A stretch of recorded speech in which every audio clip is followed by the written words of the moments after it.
Aujourd'hui, on plonge dans l'histoire d'une entreprise qui a fait, bien plus que simplement vendre du café. C'est l'histoire de Starbucks.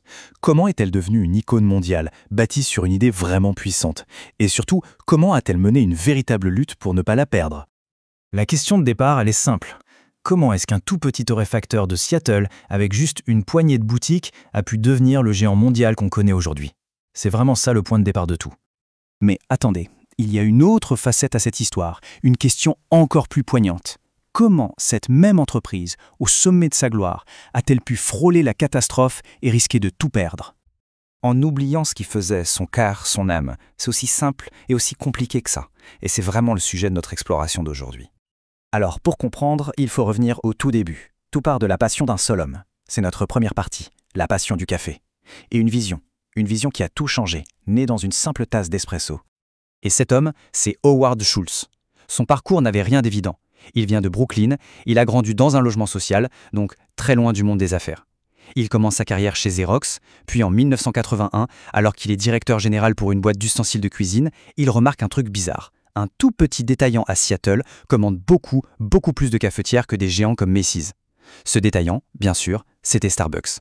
Ça l'a tellement intrigué qu'un an plus tard, il a pris une décision radicale. Il a tout plaqué pour rejoindre cette petite boîte de café. Et là, en 1983, un voyage en Italie va absolument tout changer. C'est le tournant. Il découvre les bars expresso italiens. Et ce n'est pas juste le café qu'il frappe, non, c'est l'ambiance. Il voit une communauté, des rituels, cette atmosphère quasi romantique. Pour lui, c'est une véritable révélation, une épiphanie. Le seul problème, c'est qu'à son retour, sa vision se heurte de plein fouet à celle des fondateurs. Pour eux, Starbucks, c'était simple, un magasin qui vendait d'excellents grains de café à préparer chez soi. Point. Schultz, lui, voyait tout autre chose. Une expérience, ce fameux troisième lieu entre la maison et le bureau, un lieu de vie. Mais les fondateurs, eux, n'y croient pas du tout. Ils ont peur que ça dénature leur marque et le rejettent son idée en bloc.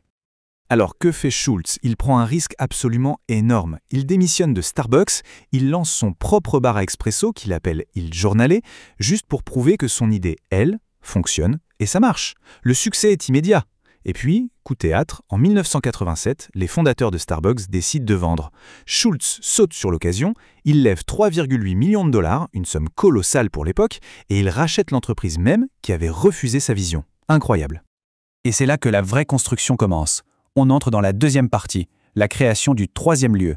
C'est à ce moment-là que l'entreprise va se forger une véritable âme. Alors, ce concept de troisième lieu, c'est vraiment la pierre angulaire de toute sa vision. Qu'est-ce que c'est? C'est l'idée d'un espace public qui n'est ni la maison, le premier lieu, ni le travail, le deuxième lieu, mais un entre-deux. Un endroit où l'on peut se retrouver, échanger de façon informelle. Ça va devenir l'ADN, la colonne vertébrale de l'expérience Starbucks. Et pour que ce lieu ait une âme, il fallait que les gens qui y travaillent en aient une aussi. Schultz l'avait compris, l'humain d'abord. Il met en place une culture d'entreprise qui, pour l'époque, est carrément révolutionnaire. Fini le mot « employé ». Chez Starbucks, on est des partenaires. Et ce n'est pas juste un mot. Il leur offre une assurance santé complète, même pour les temps partiels, du jamais vu, et des stock options, les fameux bean stock. Concrètement, chaque barista devient copropriétaire de l'entreprise. Ça change tout. Il y a cette citation de Schultz qui résume absolument tout. Il disait « Starbucks n'est pas une entreprise de café au service des gens. C'est une entreprise de gens au service du café. La nuance est subtile, mais elle est essentielle. Le produit, c'est la connexion humaine. Le café, c'est le moyen. » Mais voilà, le succès fulgurant a un côté sombre. Et c'est notre troisième partie. Comment une entreprise peut perdre son âme? Les dangers de l'hypercroissance. Pour se donner une idée, regardez ce chiffre. On part de 6 petits magasins en 1987. Et 2020, plus de 30 000 dans le monde. C'est une croissance qui n'est plus explosive, c'est une déflagration. Presque incontrôlable. Forcément, une telle croissance a un coût. Lentement mais sûrement, l'efficacité a pris le pas sur l'expérience. La quête de performance, l'obsession des chiffres a commencé à tuer la connexion humaine. Dans les magasins, l'odeur du café fraîchement moulu, qui était la signature de la marque, a été remplacée par l'odeur des sandwichs réchauffés. C'est un détail, mais ça dit tout. L'âme de Starbucks était en train de s'évaporer. Et face à cette crise qui s'annonce, Howard Schultz, qui n'était plus PDG à ce moment-là, a dû rappeler une vérité fondamentale. Il a dit « Le seul chiffre qui compte vraiment, c'est 1. Une tasse, un client, un partenaire, une expérience, à la fois. Un retour à l'essentiel, à l'individu. Et c'est là qu'on arrive au moment le plus spectaculaire de cette histoire. 4e partie, la fermeture sans précédent. Le combat pour sauver l'âme de Starbucks. On est en 2008, la crise financière frappe. Howard Schultz revient aux commandes en tant que PDG. Et sa toute première décision est radicale, inouïe. Elle tient en un seul chiffre, 700. 7100. C'est le nombre de magasins Starbucks aux États-Unis qu'il a décidé de fermer.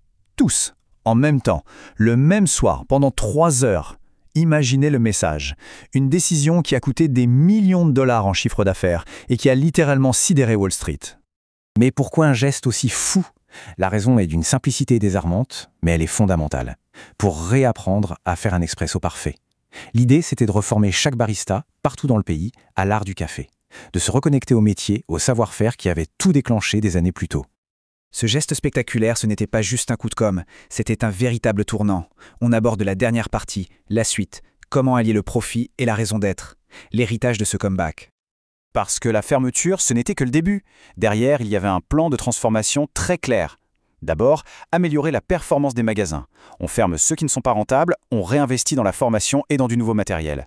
Ensuite, et c'est crucial, raviver la connexion avec les clients. Lancement du café Pike Bleach Roast, un retour aux sources et du programme de fidélité. Et enfin, construire l'avenir en repensant toute la chaîne logistique et en nommant une nouvelle équipe de direction. Alors, qu'est-ce qu'on retient de tout ça? L'enseignement principal, il est là. Le comeback de Starbucks a prouvé plusieurs choses. D'abord, qu'une entreprise peut être dirigée avec son cœur et être incroyablement rentable. Qu'il est possible de trouver cet équilibre si difficile entre la conscience sociale et le succès commercial. Et par-dessus tout, que pour surmonter une crise existentielle, la seule solution, c'est de se reconnecter à ses valeurs fondatrices. Croire que chaque tasse et chaque personne compte vraiment. Et tout ça, ça nous laisse avec une dernière question. Une question essentielle pour aujourd'hui. Dans un monde qui est tellement focalisé sur les résultats financiers à court terme, quelle est la vraie valeur de l'âme d'une entreprise? L'histoire de Starbucks, elle, nous souffle une réponse. Cette âme, elle n'a peut-être tout simplement pas de prix.